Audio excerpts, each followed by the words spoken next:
So, I'm going to take you back a little bit. It is the fall of 1977, and I am celebrating my 8th birthday. Now, my parents had put money into a birthday party for me, and so they decided to not give traditional gifts. They gave me what they thought every 8-year-old would want: money. It seemed like a lot of money. They got singles and put them into birthday cards. Okay, now, it was 1977. It was not these kinds of singles. So the cards open up, and money, it just felt like it cascaded to the floor. I started screaming, "I'm rich! I'm rich!" And I am throwing dollar bills in the air. So a week later, my mother says, "What do you want to do with your money? What do you want to spend it on?"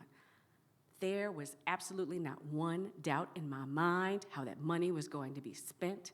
I wanted one thing more than anything in the world: records. See, I lived in this household where my mom seemed like she collected music. We had 8-track tapes. Y'all remember those? She had cases of 8-tracks. And we had albums. They were on shelves, they were in boxes, they were on the floor where they seemed to sort of fall in this wave. But those were hers, and I needed mine. And so on that Saturday, we went to the record store. $40 goes a long way in 1977, right? I walked out of there with not 1, not 2, but 5 albums. Now listen, I can't tell you 2 of the titles, but I know 3 for sure. The first was Got to Be There by Michael Jackson. Oh! I had the biggest crush on Michael Jackson. I just knew he was going to be my husband because, he was only, 6 years older than me? Oh my gosh. The second album was So in Love, which was Jermaine Jackson's second album, for those of you who needed to know. Learned every word to every song. The third one was the creme de la creme. It was the Jackson 5 Christmas album. It was, the one. I know you know the one. It looks like a package, right? It's got the red bow, the red ribbon, and it's got 2 of the boys on the top and 3 on the bottom. Santa Claus is coming to town. That was that one.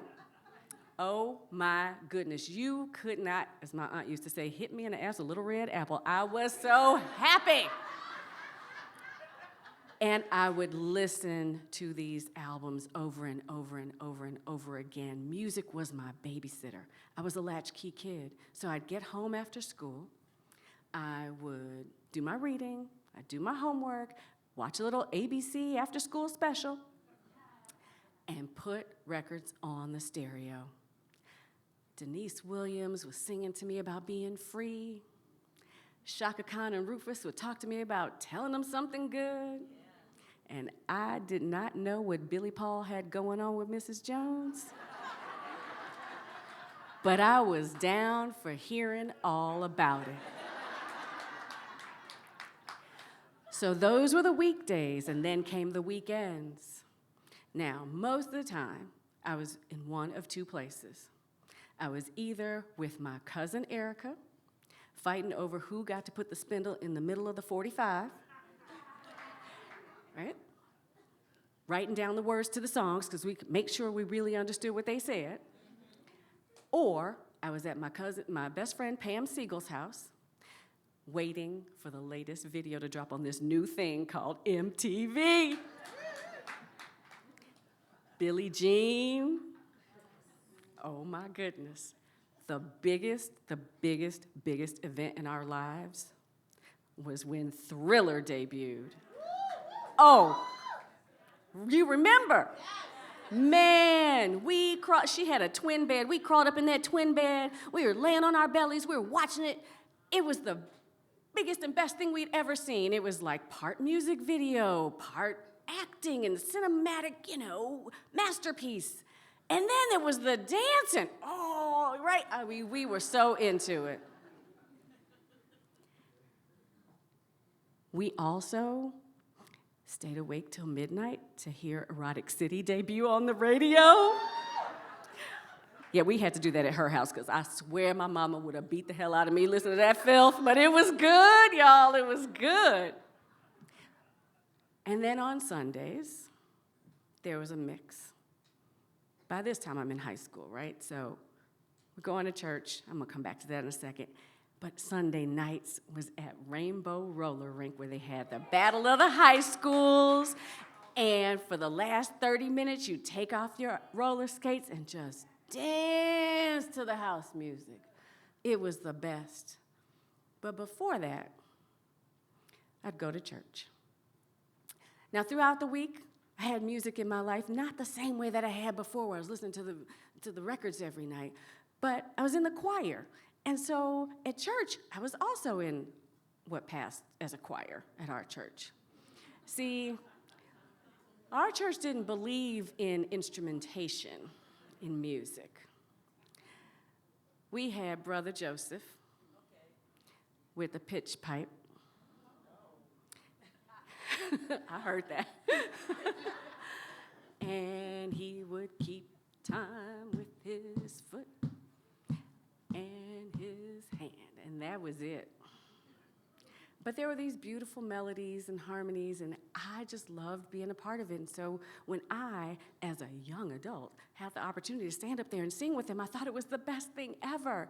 And then I heard that Brother Joseph was leaving, and they were going to need a song director. And I thought, what better way to bring that music even deeper into my life but to be the song leader?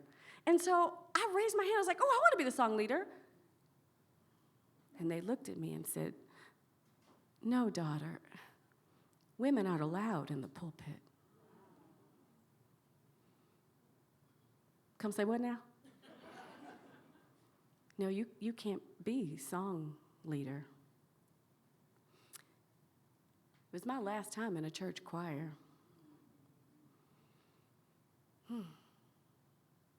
All those records in the house, I thought I might not ever hear those songs again, so before I went off to college, I recorded every single one of them onto cassette tapes. I have all the cassette tapes in my basement in a large case. Because there's songs that you've never heard again, right? Because they're on the backside of some album. It was one obscure song on some one-hit wonders album, but it was a great song to you. So I have those. And I wonder what it would be like to have a record player again. I think back to the time, we had the little dustbin on the top, because if you got the dust in there, then your records would start to skip, and then you'd have to get that little penny and sit it on top of the arm so that the needle would go right into the groove in the vinyl so that the groove would get into me. I miss those days. I have not put my hand on a piece of vinyl in decades. I don't own a record player. I don't know many people who do. Except a few weeks ago, I was visiting a friend, and there was this gorgeous piece of art in their home. And as I got closer, it became clear to me that it was actually a vertical record player. It was gorgeous and really unique and weird. And I'm looking at it, and they caught me looking at it, and they said, it works. I'm like, you play records sideways on this thing? And it was a novelty gift that they had received. And I think about what it would be like to have a record player again, to play those records, to sit there and get lost the way that I used to. Not asking Alexa to play something where she tells you how she's going to charge you $3.99 a month for the privilege of listening to the music that you really want to hear. But it takes me back to those songs of a simpler time, a time when the music really was a part of my life. I spent all my days driving, listening to what? NPR and CNN. I feel lost. What I've lost is that time where the music was so in me. I I want to go back to those songs of a simpler time. I think I'm going to look into getting one of those vertical record players. Thank you.